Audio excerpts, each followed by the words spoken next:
15th India-EU Summit has just concluded. It was held in virtual mode and attended by the Prime Minister of India, Shri Narendra Modi, the President of the European Council, Mr. Charles Michel, and the President of the European Commission, Ms. Ursula von der Leyen.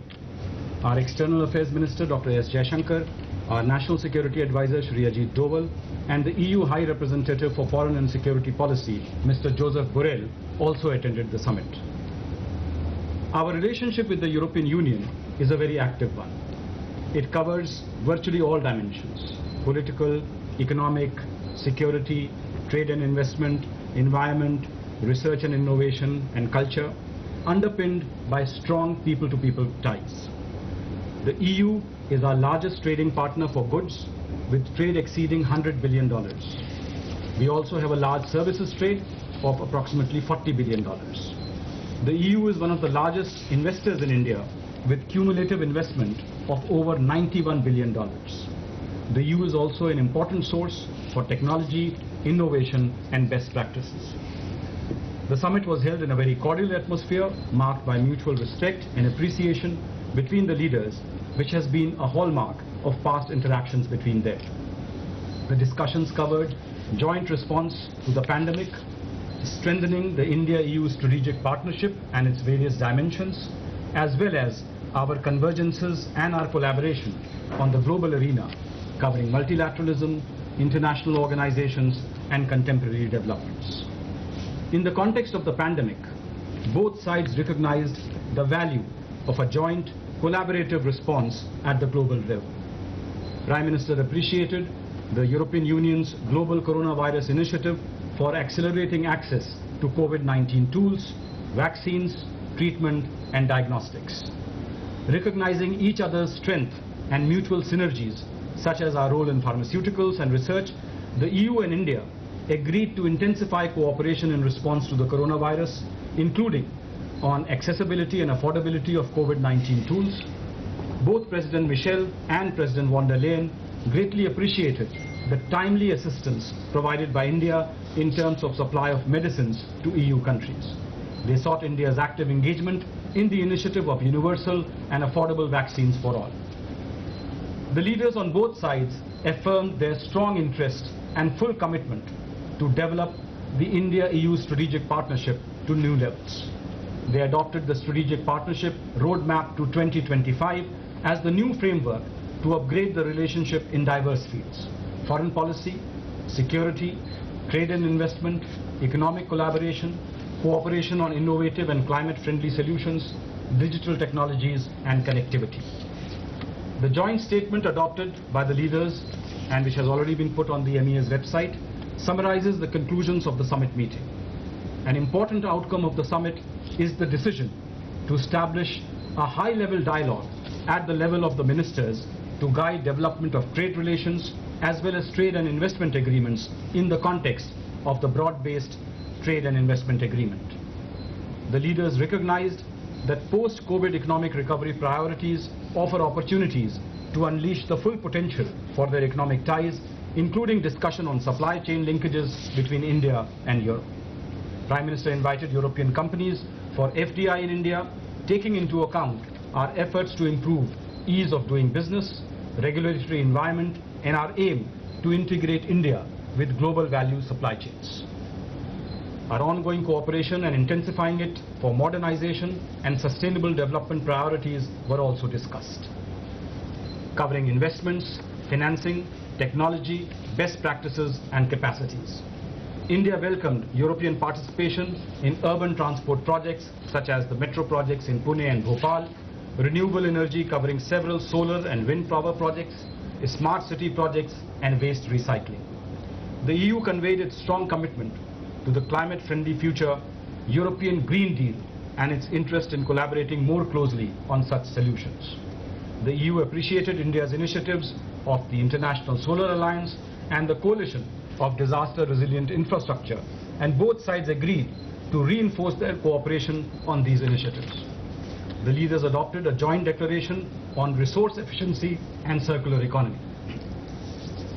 The development of the digital economy was discussed and upgrading bilateral dialogue on technology, such as artificial intelligence and 5G was agreed by the leaders. They appreciated ongoing research and innovation cooperation, which involves projects in areas such as healthcare, water, energy, transport, food, and information and communication technologies. The leaders decided to renew the India-EU Agreement on Scientific and Technological Cooperation that will enable further research collaboration. The leaders also welcomed the conclusion of an agreement between Euratom, which is the European Atomic Energy Community, and India for cooperation in research and development in the fields of peaceful uses of nuclear energy. The leaders agreed for the two sides to explore a future comprehensive connectivity partnership.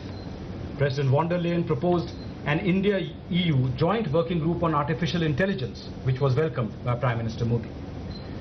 The leaders noted the ongoing exchanges and cooperation in the area of foreign policy and security, such as political consultations, naval cooperation, and agreed to strengthen maritime cooperation further through a new dialogue on maritime security.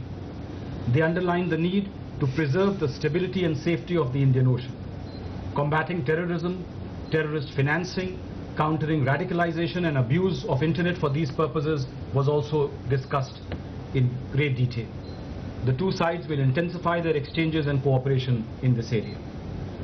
The leaders discussed the contemporary global environment and the need to strengthen multilateralism and joint coordinated responses based on dialogue and cooperation and respect for a rules-based international order. In the context of India's upcoming membership of the UN Security Council and G20 presidency, there was mutual interest in more active engagement and cooperation between the two sides. In overall terms, the 15th India-EU Summit has helped consolidate our partnership with the European Union and provided a new roadmap to upgrade the relationship in all areas. As two large unions of diversity, as the two largest democracies in the world, sharing values of freedom, pluralism, and rule of law, and a commitment to a rules-based international order and effective multilateralism, the partnership between India and the EU is a force for good in our complex world. 5 documents were concluded during the virtual summit. I will now give you brief details on each of them.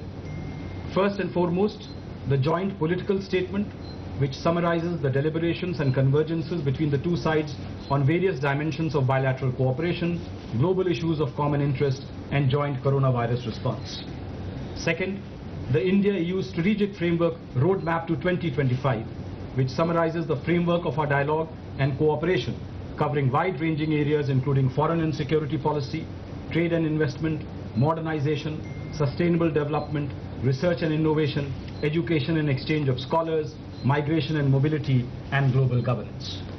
Third, the India-European Atomic Energy Community Agreement on Research and Development Cooperation in the peaceful uses of nuclear energy, which will enable collaboration between the Department of Atomic Energy on our side and Euratom on the EU side on issues such as civil applications of atomic energy in areas such as agriculture, healthcare and industry, radioactive waste management, fusion, nuclear safety and security. Fourth, the renewal of the Science and Technology Cooperation Agreement for another 5 years, which will enable continuation of scientific projects and research exchanges in areas such as biotechnology, clean energy, e-mobility, energy efficiency, and marine sciences. And fifth, the Joint Declaration on Resource Efficiency and Circular Economy, which will enable dialogue and cooperation in areas such as policy and regulations, exchange of best practices and capacities, and technical exchanges in areas such as energy efficiency, waste management, recycling, circular business models in areas such as mobility, ICT, mobility, construction, food and textile sector. So this then broadly gives you an idea of the comprehensive discussions that were held today and how they are going to upgrade and take the India-EU partnership to the next level. This concludes my opening statement.